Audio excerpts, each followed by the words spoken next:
आमची माती आमची माणसं।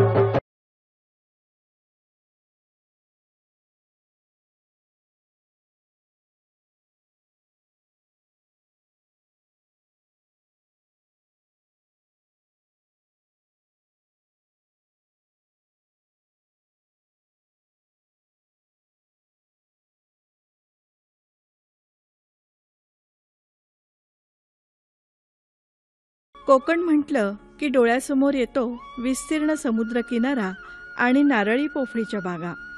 वाऱ्यावर डोलणारी ही झाडं कोकणच्या निसर्ग सौंदर्यात तर भर घालतातच, शिवाय यातून मिळणारं उत्पन्न शेतकऱ्यांची आर्थिक स्थिती मजबूत करतात। मुख्य म्हणजे अशा या बागा घराच्या आसपास असतात, त्यामुळे त्यावर देखरेख ठेवणं सोपं जातं। घराजवळच्या विहिरीचं पाणी बागेला देता येतं, त्यामुळे व्यवस्थापनाचा खर्च कमी येतो। दापोली तालुक्यातील लाडघर येथील सुहास बाळ यांची ही नारळ आणि पोफळीची समृद्ध अशी बाग आहे। सुहास बाळ यांनी उच्च डिग्री घेऊनही नोकरी न करता वडिलोपार्जित जमीन कसायचा निर्धार केला।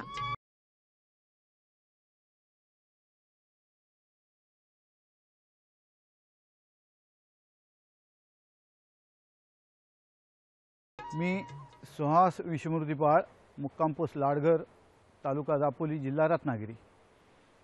मी स्वतः MSc ॲग्रिकल्चर असून माझ्या वडिलार्जित जमिनीत नारळ, सुपारी, मसाला पिके अशा प्रकारचे उत्पादन घेत आहे। ही माझी 6 एकर जमीन असून त्यामध्ये 600 नारळ, 2000 सुपारी, जवळजवळ 500 मिरी, 50 जायफळ, तसेच लवंग, वेलदोडा आणि दालचिनी ही पिके घेतोय।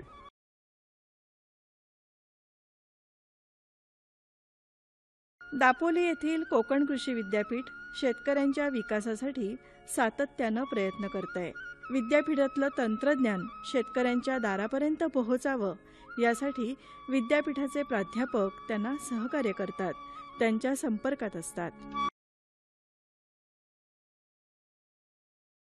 डॉक्टर बाळासाहेब सावंत कोकण कृषी विद्यापीठाचे जे तंत्रज्ञान शेतकऱ्यांपर्यंत पोहोचलं पाहिजे ते लिलायक रीतीने पोहोचण्यासाठी कृषी विस्तार विभागाची यंत्रणा कार्यरत आहे।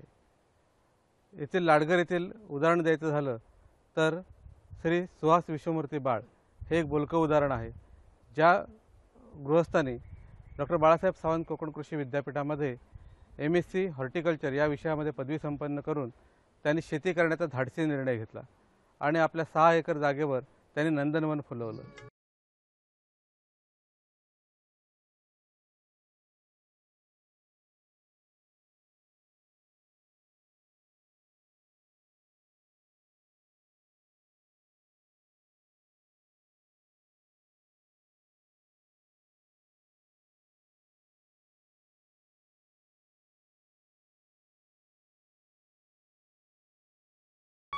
या नारळ पोफळीच्या बागेमध्ये सुहास बाळ यांनी जवळजवळ सर्वच मसाला पिकांची लागवड केली आहे।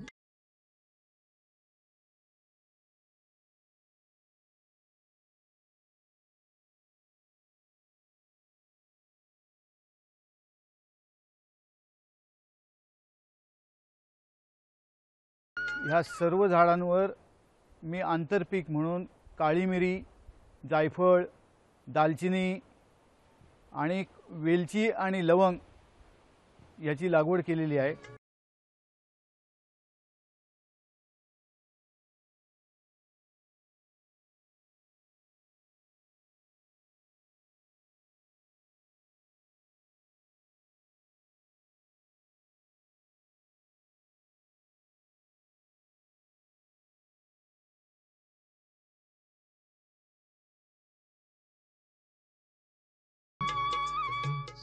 वेगवेगळ्या हवामानातल्या बदलामुळे मेन पिकावर जर काही परिणाम झाला तर ह्या आंतरपिकामुळे माझं वार्षिक उत्पादन स्थिर राहत आहे।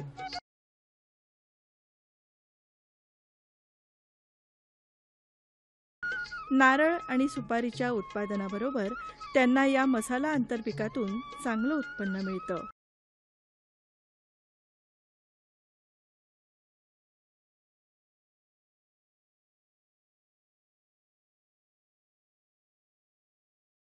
आज त्यांना मिळणारं हे उत्पन्न पाहिलं की नारळ बागेमध्ये मसाला पीक लावा आणि 1,00,000 रुपये मिळवा ही कृषी विद्यापीठाची लाखी बाग संकल्पना त्यांच्या बागेमध्ये प्रत्यक्ष साकारल्याचं दिसतं.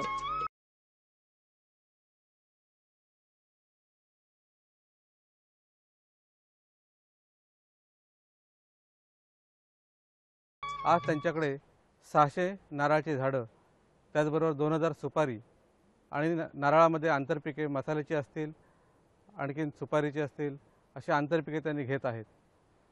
जायफळ हे मुख्य आंतरपीक ते घेत आहेत आणि त्याच्यापासूनही चांगलं उत्पादन त्यांना मिळत आहे.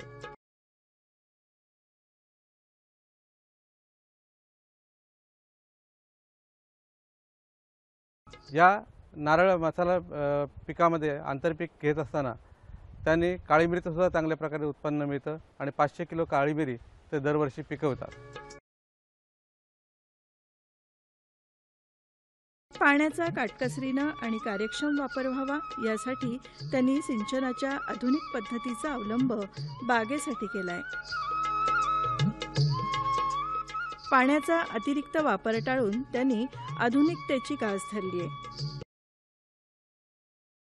या सर्व क्षेत्रासाठी मी ठिबक सिंचन तसेच तुषार सिंचन याच्या पाणी व्यवस्थापन केलेलं आहे. त्यामुळे मला पाण्याची बचत होऊन योग्य उत्पादन मिळते. मसाल्यामध्ये जायफळ असेल, काळी मिरी असेल, वेलची असेल, लवंग असेल, ऑल स्पाइसेस असेल, यांची लागवड त्यांच्या इथे मोठ्या प्रमाणावर दिसते आणि त्याचं विक्रमी उत्पादन ते घेत असतात.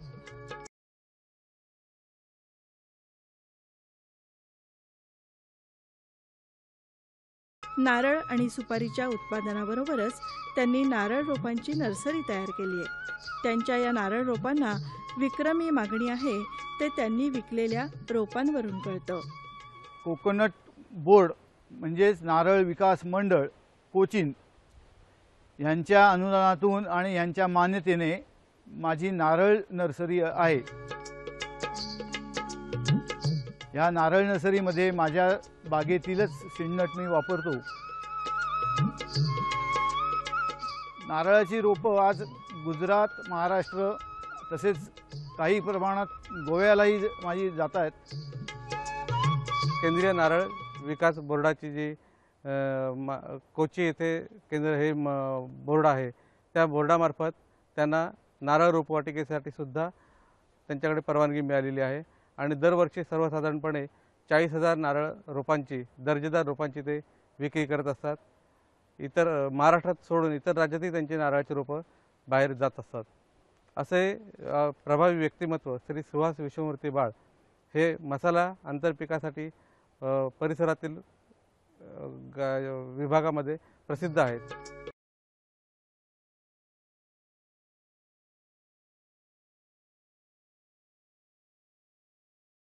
आपल्या या बागेमध्ये ते विविध प्रयोग करत असतात. कधी व्यवसाय करताना आलेल्या आपत्तीतून त्यांना ह्या युक्त्या सुचतात, तर कधी उत्पादन अधिक आल्यानं ते कसं वाचवावं यातून ते विविध प्रयोग करतात.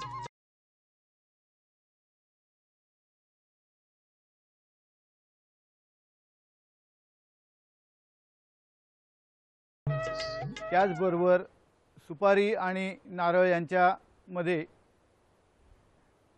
विविध मसाला पिके लावली आहेत. 2011 साली जेव्हा फयान वादळ आलं आणि त्या ह्याच्यात बागेचं नुकसान झालं, त्या नुकसानीच्या याच्यातूनच एक मला अनुभव मिळाला की जायफळीसारखं झाड प्रूनिंग केल्यावरही व्यवस्थित विस्तार होऊन त्याचं उत्पादन मला मिळायला लागलं. हे निसर्गतः मला ते टेक्निक करावं असं वाटलं आणि ते मिळालं. त्यामुळे माझी झाडं उत्पादन लगेचच देऊ लागली 2 ते 3 वर्षात.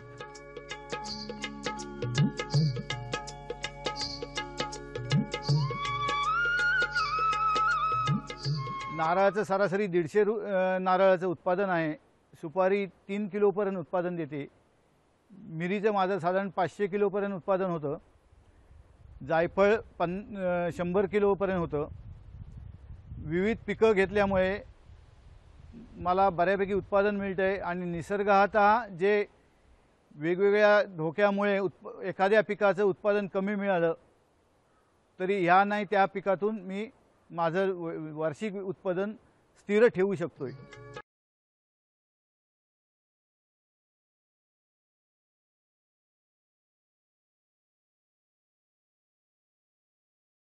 जायफळीमध्ये सुद्धा काही प्रयोग केले आहेत. जायफळाचं झाड उपटलेलं परत उभं करून सेमी उभं करून त्यावर ग्राफ्टिंग करण्याचा एक प्रयोग केलेला आहे. तो पण सक्सेस झालेला आहे.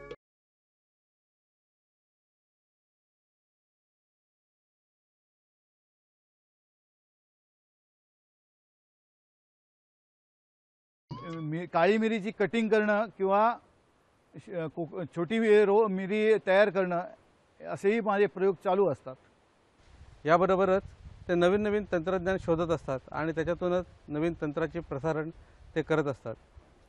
जायफळ कलम उंच वाढतं आणि ते उंच वाढत असताना त्या जायफळ काढताना त्रास होतो. त्यासाठी त्यांनी दाब कलम याचे विकसित केले आणि नारळाला विशिष्ट असं दाब देऊन त्याच्यापासून कलमंसुद्धा करण्याची पद्धत विकसित केली आणि जायफळाचे सुद्धा त्यापासून आपल्याला फळं मिळू शकतात.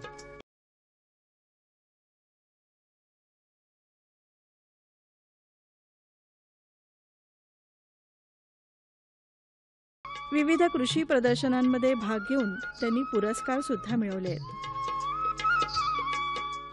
2013 मध्ये कृषी वसंत हे नागपूर येथे प्रदर्शन आयोजित करण्यात आलं होतं. त्या प्रदर्शनाच्या मध्ये सुद्धा श्री सुहास बाळ यांनी आपला प्रदर्शनाचा स्टॉल मांडला होता आणि त्या ठिकाणी विक्रमी विक्री त्यांनी त्या ठिकाणी केली होती. अशा रीतीनं नारळ आणि सुपारीच्या पारंपरिक बागेमध्ये विविध मसाला पिकं, भाजीपाला पिकं, नारळाच्या झाडाच्या बुंध्यामध्ये मिरची, आळू, टोमॅटो यासारखी फळभाजी पिकं घेऊन आपण वार्षिक उत्पादनामध्ये भर घालू शकतो आणि एका पिकामधून होणारा तोटा दुसऱ्या पिकामधून भरून येतो. मसाल्याच्या आंतरपिकामुळे आर्थिक स्थैर्य राखता येतं.